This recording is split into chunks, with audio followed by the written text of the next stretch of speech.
இந்த சோசியல் மீடியாவில் வந்து பார்த்தீங்கன்னா என் பெண்ணை பற்றி தவறான சித்தரிப்பெல்லாம் இப்போயே தொடங்கிட்டாங்க. ஏன்னா பெண்ணுக்கு நியாயம் கிடைக்கக்கூடாதுங்கிறதுக்காக வந்து ஒரு தவறான தகவலெல்லாம் போயிட்டுருக்கு. அது தயவுசெய்து எந்த சூழ்நிலையிலும் அப்படி தவறான செயல்களை போட வேண்டாம். என்னுடைய பெண்ணுக்காக மட்டும் இல்லை, இந்தியாவில் இருக்கிற அனைத்து பெண்களுக்கு சேர்ந்து தான் நான் போராடிட்டு இருக்கிறேன். என்னுடைய பெண்ணுடைய மரணம் தான் இறுதி மரணமாக இருக்கணும். இந்த மாதிரி இனிமேல் எந்த பெண்ணுக்கு இந்த மரணம் ஏற்படக்கூடாதுங்கிறக்காக தான் நான் போராடுறேன்.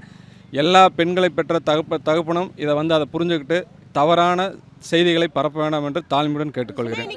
நார்மல் செக்ஷன் போட்டு அவங்க வந்து வெளியில் வரக்குண்டான செக்ஷனில் தான் இருக்காங்க. ஆனால் வந்து நடந்துக்கிறது பொண்ணுடைய ஆடியோவில் பார்க்குற போது அவங்களுக்கு வந்து நான் பெயிலபிள் செக்ஷன் கொடுக்கணும்.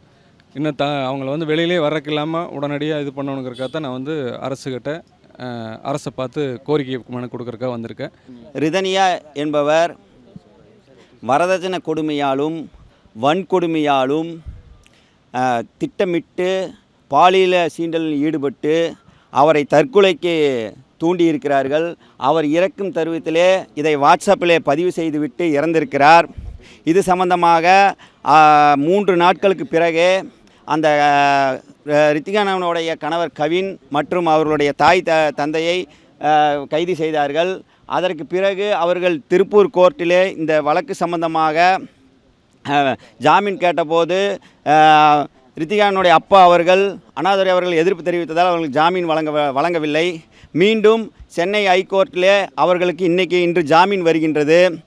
இதுவரைக்கும் அந்த காவல் நிலையத்திலே ஒரே ஒரு செக்ஷனில் மட்டும் சந்தேக மரணம் மட்டும் பதிவு செய்திருக்கிறார்கள்.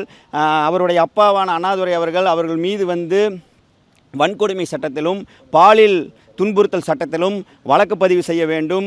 அந்த சம்பந்தப்பட்ட கவின் மற்றும் அவர் தாய் தந்தை மீது குண்டர் தடுப்பு சட்டத்தில் நடவடிக்கை எடுக்க வேண்டும் என்று இன்று வந்து ஜனநாயக முறையிலே சட்டத்திட்டங்களுக்கு உட்பட்டு தமிழக முதலமைச்சர் அவர்களை சந்தித்தும் தமிழக உள்துறை செயலாளர் அவர்களை சந்தித்தும் தமிழக டிஜிபி அவர்களை சந்தித்தும் தமிழக உளவுத்துறை ஐஜி சந்தித்தும் அவர்களுடைய அப்பா அண்ணாதுரை அவர்கள் வந்திருக்கிறார்கள்.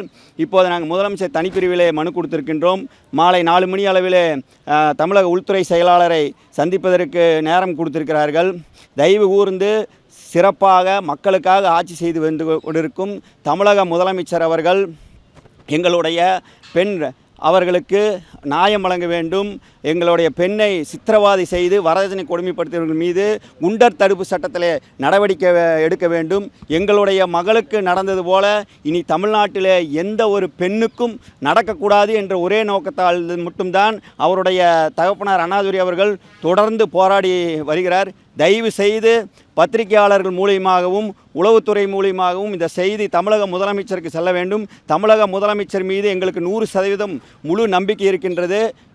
நாங்கள் தொடர்ந்து தமிழக அரசினுடைய நல்ல திட்டங்களை நாங்கள் பாராட்டி வந்திருக்கின்றோம். தமிழக அரசுக்கு ஆதரவாகவே சமூக வலைத்தளங்களில் நாங்கள் பதிவிட்டிருக்கின்றோம். அந்த உரிமையில் நாங்கள் கேட்கின்றோம். தயவு கூர்ந்து மக்களுக்காக சிறப்பாக ஆட்சி செய்து வரும் எங்களுடைய தமிழக முதலமைச்சர் அவர்கள் எங்களுடைய பெண்ணுக்கு இந்த விஷயத்திலே தலையிட்டு நியாயம் வழங்க வேண்டும் என்பது எங்களுடைய தாழ்மையான வேண்டுகோள் என்று நாங்கள் தெரிவித்துக் கொள்கின்றோம். இந்த பத்திரிகையாளர் ஒரு செய்தி தெரிவிக்கும். தயவு கூர்ந்து எங்களுடைய பெண்ணுடைய தாய் தந்தையினரை தமிழக முதலமைச்சர் அவர்கள் சந்தித்து பேசுவதற்கு நேரமும் ஒதுக்கித்தர வேண்டும் என்று பத்திரிகையாளர் வாயிலாக தாழ்மையுடன் கேட்டுக்கொள்கின்றோம்.